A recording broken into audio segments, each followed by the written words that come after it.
Welcome back to my channel. ഇന്ന് നമ്മളൊരു കുട്ടി ഡേറ്റിന് പോവാട്ടോ. ഞാനും എൻ്റെ ഫ്രണ്ടും കൂടിയാണ് പോണത്. Actually it's A kind of fun date. ഞങ്ങൾ ഇടയ്ക്ക് ഇതേപോലെ പോകാറുണ്ട്. കോമൺ ആയിട്ട് ഏതെങ്കിലും സ്ഥലത്തേക്കൊക്കെ പോകേണ്ട ആവശ്യം വരുമ്പോൾ ഞങ്ങൾ രണ്ടുപേരും കൂടി ഡേറ്റ് എന്ന് പറഞ്ഞ് അങ്ങനെ ഇറങ്ങും. ആക്ച്വലി ഫ്രണ്ട്സ് ജസ്റ്റ് ഒന്ന് മീറ്റപ്പ് ചെയ്താൽ ഇപ്പോൾ ഡേറ്റിംഗ് എന്ന് തന്നെയാണ് ഞാൻ പറഞ്ഞു കേൾക്കാറുള്ളത്. ഗൈസ്, ഇവളുടെ കൂടെ ഇരുന്ന നേരെ എങ്ങനെ പോകണം നമുക്ക് അറിയാൻ പറ്റില്ല. അത്ര അടിപൊളി വൈബാണ്. ഇങ്ങനെയൊക്കെ പറയാൻ അവൾ എന്നോട് പ്രത്യേകം പറഞ്ഞേപ്പിച്ചിട്ടുണ്ട്. അപ്പോൾ ഫസ്റ്റ് നമ്മൾ പോയിട്ടുണ്ടായിരുന്നത് പെനി ഐസ്ക്രീംസിലേക്കാണ്. എനിക്കാണെങ്കിൽ എപ്പോഴും ഈ പുഷും പുള്ളും മാറിപ്പോകും. അത് മിക്കവർക്കുള്ള ഒരു സംഭവം തന്നെയാണ്. ഗൈസ്, ഞങ്ങൾ രണ്ടുപേര് രണ്ട് ഡിഫറെൻറ്റ് എസ്തെറ്റിക്കിൽ ജീവിക്കുന്ന ബെസ്റ്റ് ഫ്രണ്ട്സ് ആണ്. കാരണം ഞാൻ പറഞ്ഞുതരാം. ഞങ്ങൾക്ക് എല്ലാ ടേസ്റ്റും ഡിഫറെൻ്റ് ആണ്. ഞാനാണെങ്കിൽ കഴിച്ച് മതിയായ സാധനങ്ങൾ വീണ്ടും വീണ്ടും ഓർഡർ ചെയ്ത് കഴിക്കുമ്പോഴേക്കും ഇവളാണെങ്കിൽ എപ്പോഴും ഡിഫറെൻറ്റ്, എപ്പോഴും പുതിയതെന്ന് പറഞ്ഞിട്ട് ഓരോരോ സാധനങ്ങൾ വാങ്ങി ഡിഫറെൻ്റ് ആയിട്ടുള്ള ഐറ്റംസ് ട്രൈ ചെയ്ത് മൂഞ്ചു.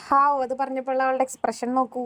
പിന്നെ ഒരു ചെറിയ ഡിസ്ക്ലെയിമർ തരാം. ഇന്നത്തെ വീഡിയോയിൽ ഇവളുടെ മുഖമായിരിക്കും ഫുള്ള് കാണാൻ പോവുക. കാരണം ഞാൻ എൻ്റെ മുഖം ഇതുവരെ നമ്മുടെ ചാനൽ റിവീൽ ചെയ്തിട്ടില്ല. Guys, she is actually A drama Queen. അവൾ ഇങ്ങനെ ക്യാമറ ഓൺ ആക്കി കഴിഞ്ഞാൽ പൊട്ടത്തരങ്ങളും മണ്ടത്തരങ്ങളും കാണിക്കുക. എന്നിട്ട് ഞാനിത് ചാനൽ ഇടുന്നു പറയുമ്പോഴേക്കും അപ്പം തന്നെ മുഖം മാറും. ആൻഡ് പിന്നെ ഷീ ഈസ് ലൈക്ക് എടി വേണ്ടടി എല്ലാവരും കാണോടി എന്നത് കാണിക്കാണ്ടിരിക്കോ അതുമില്ല. ആക്ച്വലി ഞങ്ങൾ രണ്ടുപേർക്കും പെനി ഐസ്ക്രീമിനേക്കാളും കുറച്ചും കൂടി ഇഷ്ടം സ്കാൻഡിയുടെ ഐസ്ക്രീംസ് ആട്ടോ. കാരണം ഞങ്ങളുടെ കോളേജിൻ്റെ അടുത്ത് സ്കാൻഡിയാണ് ഉള്ളത്. അപ്പം ഞങ്ങൾ എപ്പോഴും അവിടെ പോയി കഴിച്ച് സ്കാൻഡി അഡിക്റ്റഡ് ആയി. ഞാൻ നേരത്തെ പറഞ്ഞ പോലെ ഞാൻ ഐസ്ക്രീം കഴിക്കുകയാണെങ്കിൽ I will always go for tender coconut. എനിക്ക് ഇഷ്ടമുള്ള ഫ്ലേവർ അതാണ്. ഇവളുടെ കാര്യം പറയാനാണെങ്കിൽ ഇവളിങ്ങനെ മാറ്റിയും മറിച്ചും കഴിക്കണോണ്ട് എനിക്കറിയില്ല ഇവളുടെ ഫേവറേറ്റ് ഏതാണെന്നുള്ളത്. പിന്നെ ഇത് ജനതാ ഗ്യാരേജാ, ഇവിടെ എന്തും എടുക്കും. ഞാൻ തുടങ്ങിയപ്പോൾ മുതൽ അവളെന്നാണല്ലേ പറഞ്ഞുകൊണ്ടിരിക്കുന്നത്. Actually her name is Arya. ഈ ഗോസ്റ്റ് കാണിക്കുന്നത് വ്ളോഗിൽ ഇടരുതെന്ന് എന്നോട് പ്രത്യേകം പറഞ്ഞിട്ടുണ്ടായിരുന്നു. പക്ഷേ I will do the opposite that she സീസ്. അതാണ് എനിക്കിഷ്ടം.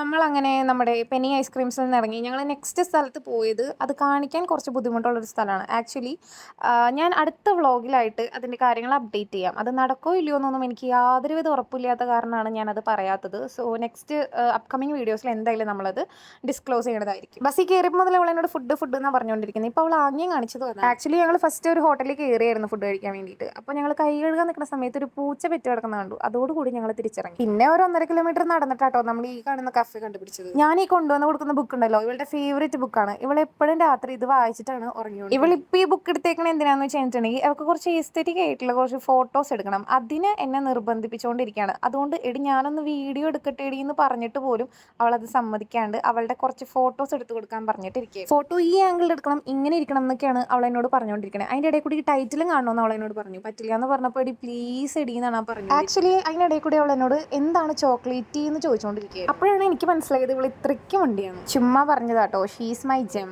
ആക്ച്വലി ഫുഡ് കിട്ടാൻ നേരത്തെ ഇവർക്ക് പ്രത്യേക തരത്തിലുള്ളൊരു എക്സ്പ്രഷൻ ഉണ്ട്. ആ എക്സ്പ്രഷൻ പകർത്താൻ ഞാൻ കുറേ നോക്കി. പക്ഷേ ഇന്ന് ഞാൻ ക്യാമറ ഓണാക്കി വെച്ചേക്കുന്നതുകൊണ്ട് അവൾ ആ എക്സ്പ്രഷൻ ഇടുന്നുണ്ടായിരുന്നില്ല. മനഃപൂർവ്വം അവൾ അതിങ്ങനെ അത് വരാതിരിക്കാൻ വേണ്ടി ട്രൈ ചെയ്തുകൊണ്ടിരിക്കുക. ഇറങ്ങാൻ നേരത്ത് നല്ല അടിപൊളി മഴയായിരുന്നു. അത് കാരണം ഇറങ്ങണേൻ്റെ വീഡിയോസ് ഒന്നും എനിക്ക് എടുക്കാൻ പറ്റിയില്ല. മഴ കൊണ്ട് നനഞ്ഞത് കാരണം ഇത്രയും ദൂരം അവളെ നടത്തിച്ചു എന്ന് പറഞ്ഞിട്ട് എന്നെ 2 എമ്പരപ്പ്. അതോടുകൂടി ഞങ്ങളുടെ ഡേറ്റിംഗ് കഴിഞ്ഞു. ഇനി നമുക്ക് കുറച്ച് ചാനൽ അപ്ഡേറ്റ് സംസാരിക്കാം. ഞാൻ ഭയങ്കര എക്സൈറ്റഡ് ആണെന്ന് പറയാൻ. ബിക്കോസ് നമ്മുടെ ചാനലിൻ്റെ ഫസ്റ്റ് മൈൽ സ്റ്റോൺ നമ്മൾ അച്ചീവ് ചെയ്തിരിക്കുകയാണ്. അങ്ങനെ കഴിഞ്ഞ ദിവസം ഒരു രാത്രിയിൽ നമ്മൾ 1K സബ്സ്ക്രൈബേഴ്സ്. അപ്പം തന്നെ അതേ എക്സൈറ്റ്മെൻറ്റിൽ ഒരു വീഡിയോ അങ്ങോട്ട് എടുത്തിട്ടുണ്ടെന്ന് വിചാരിച്ചാണ്. പക്ഷേ എന്തോ ആ ഒരു സമയവും സാഹചര്യവും ഒട്ടും അങ്ങോട്ട് കറക്റ്റായി വന്നു. നിങ്ങൾ എന്ത് കേൾക്കാനാണ് വെയിറ്റ് ചെയ്യുന്നതെന്ന് എനിക്ക് നന്നായിട്ടറിയാം.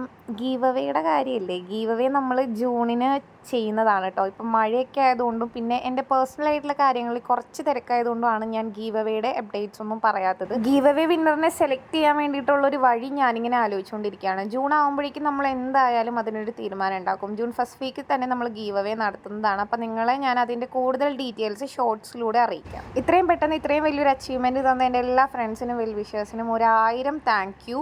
കാരണം നിങ്ങളില്ലെങ്കിൽ ഇതൊരിക്കലും സാധ്യമല്ല. അതെനിക്ക് നന്നായിട്ട് അറിയാം. ഗൈസ്, തുടർന്നും ഈ സപ്പോർട്ടും സ്നേഹവും ഞാൻ പ്രതീക്ഷിക്കുന്നുണ്ട്. അപ്പോൾ എല്ലാവരും കമൻസ് ആയിട്ടും ലൈക്ക് ആയിട്ടും സബ്സ്ക്രിപ്ഷൻ ആയിട്ടൊക്കെ ഈ സ്നേഹം തന്നുകൊണ്ടിരിക്കും. പിന്നെ ഗീവ് അവേയുടെ ഐറ്റംസ് വാങ്ങാൻ വേണ്ടിയിട്ട് പോകുന്നതിൻ്റെ വ്ളോഗൊക്കെ നമ്മൾ ഇടുന്നതായിരിക്കും കേട്ടോ. ഇനി വരുന്ന ദിവസങ്ങളിലൊക്കെ അതൊക്കെ പ്രതീക്ഷിക്കും. വിന്നർ ഗേളാണോ ബോയാണോ എന്ന് അറിയാത്തതുകൊണ്ടാട്ടോ ഞാനിപ്പോൾ അതൊന്നും വാങ്ങിക്കാൻ വേണ്ടി പോവാത്തത്. എന്തായാലും കാര്യങ്ങളൊന്നും അറിഞ്ഞിട്ട് നമുക്ക് പോവാം. എന്തായാലും നിങ്ങൾ ഇത്രയും വരെ കണ്ടതല്ലേ, ഇനി ലൈക്കും കമൻറ്റും ചെയ്ത് പോവാം. ഇതൊന്ന് പറയാനാണ് ഞാൻ ഇവിടം വരെ എത്തിച്ചത്. ബൈ.